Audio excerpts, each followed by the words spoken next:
एक बार की बात है, चार दोस्त सुनील, रवि, अशोक और कालू बहुत शौकीन शिकारी थे। वे हर हफ्ते किसी न किसी जंगल में शिकार के लिए जाते थे। एक दिन उन्होंने एक घने जंगल में जाने का फैसला किया, जहां खतरनाक जंगली जानवर रहते थे। चारों दोस्त अपनी बंदूकें और जरूरी सामान लेकर जंगल में दाखिल हुए। वे दिन भर शिकार की तलाश में भटकते रहे, लेकिन कोई बड़ा जानवर उन्हें नहीं मिला। जब शाम होने लगी तो अचानक सुनील की नजर एक हिरन पर पड़ी।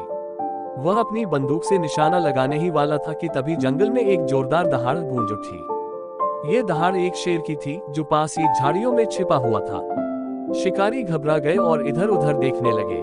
तभी झाड़ियों से एक नहीं बल्कि दो शेर निकल आए। चारों दोस्तों ने तुरंत बंदूकें तानी, लेकिन शेर बहुत तेज थे। वे झपटकर शिकारी दल की ओर बढ़ने लगे। कालू ने हवा में गोली चलाई, जिससे शेर कुछ पल के लिए रुक गए। इस मौके का फायदा उठाकर चारों दोस्त भागने लगे, लेकिन तभी जंगल के दूसरे जानवर भी जाग गए। एक बड़ा भालू और एक तेंदुआ भी शिकारियों के रास्ते में आ गए। अब शिकारी फंस चुके थे। रवि को अचानक एक तरकीब सूझी। उसने पास के एक ऊंचे पेड़ की ओर इशारा किया और चारों दोस्त तेजी से उस पर चढ़ गए।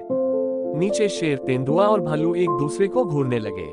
कुछ ही देर में वे आपस में लड़ने लगे और शिकारी पेड़ पर सुरक्षित बैठे ये सब देखते रहे। जब रात ढलने लगी और जानवर इधर उधर हो गए, तो चारों दोस्त धीरे धीरे पेड़ से उतरे और चुपचाप जंगल से बाहर निकल आए। गांव लौटने के बाद उन्होंने तय किया कि अब वे बेवजह शिकार करने नहीं जाएंगे, बल्कि जंगल और जानवरों की सुरक्षा के लिए काम करेंगे।